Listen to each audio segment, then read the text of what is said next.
GoFundMe page sought to raise $150,000 to cover his legal costs and lost income.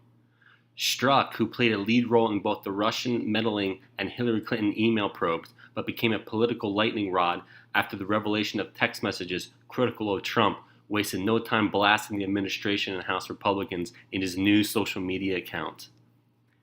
He said, "Deeply saddened by this decision," Strzok wrote in a tweet after his firing was announced Monday. "It has been an honor to serve my country and work with the fine men and women of the FBI." He attached an image of a statement from his attorneys that criticized his firing, saying the FBI and the American people deserve better. The letter specifically lambasted the decision of the Deputy Director of the FBI to effectively overrule the FBI's internal disciplinary body, which had recommended Strzok be suspended and demoted instead of terminated. The Twitter account indicated that it had been established at some point in August, but it has liked several incendiary posts dating back more than a month. One post, liked by Strzok's account, written by humorist John Hodgman, calls President Trump a moral monster. One reason this is so bracing is that since the election, the tactic of most establishment white dudes on both sides has been to blandly ignore, forget, or even smugly eye-roll past what a moral monster Trump was and is, Hodgman wrote. Another tweet liked by Strzok, written by comedian Jim Carrey, compares Representative Trey Gowdy to a vile insect. Separately, Strzok also encouraged a tweet by Star Wars actor Mark Hamill decrying complicit treason weasels in the Republican Party. Strzok's account follows a variety of other anti-Trump Twitter users, including Rosie O'Donnell and ex-CIA Director John Brennan. The GoFundMe account described Strzok as a proud husband, despite his affair with former FBI lawyer, decried politicized attacks on his service, and asked for money to go into a trust. Unlike those who typically become the focus of partisan investigations in Washington, Pete is not politically connected. He's not a wealthy lobbyist, and he's not interested in using his notoriety for personal gain, the account stated.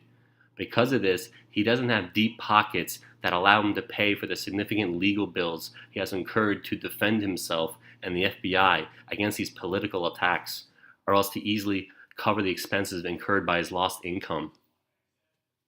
According to a bombshell report by the Justice Department's Inspector General, FBI attorney Lisa Page texted Strzok in August 2016 to ask, "Trump's never going to become president, right?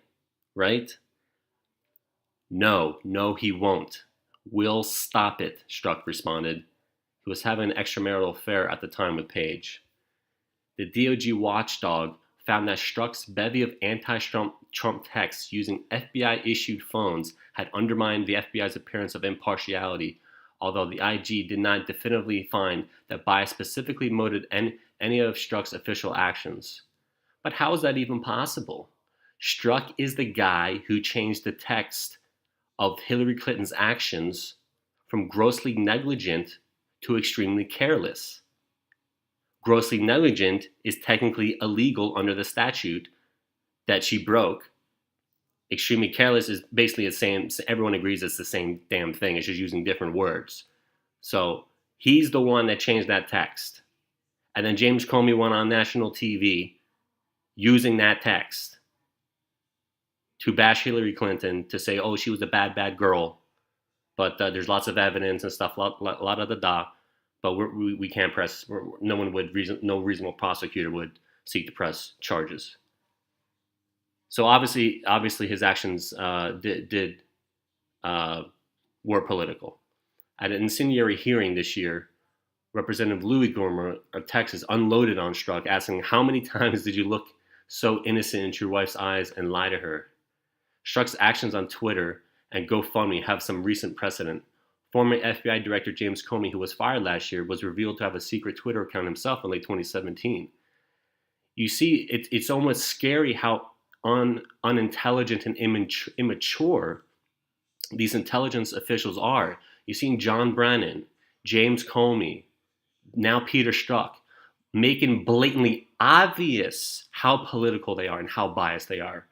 Blatant. They're making it so obvious. They're making themselves look so silly and then they seem to prop themselves up by, you know, some silly citizens who have fallen for the conspiracy, and then they like that, they like their tweets, that makes them feel good. But you know, there's plenty of very intelligent people who quietly see the truth. People are very outspoken that they see the truth. There's a lot of people that know what a ridiculous show this is, and the nerve of these intelligence officials to just blatantly show how biased they are now. And former FBI Director Andrew McCabe, who was fired in March, just days before he would have been eligible for a lifetime pension, also set up a GoFundMe account in March. He raised more than $500,000 before shutting down the account, more than doubling his original goal of $250,000. That's why the world is the way it is, folks. There are people out there seriously suffering, innocent men, women, children, in this country and around the world, who are seriously struggling, okay, seriously need money. Innocent people who are just are on hard times. That type of money going to these type of people is utterly ridiculous. McCabe was fired after it was determined that he lied to investigators reviewing the Bureau's probe of Hillary Clinton's private email server. And we know he was a part of the plan to take down Trump. It's all in the text. It's all revealed. They were all working together, all having the secret meetings. All of them were meeting up. McCabe, Peter Strzok, Lisa Page, the Bruce Orr, who was working in the Department of Justice, who wasn't even a part of the investigation.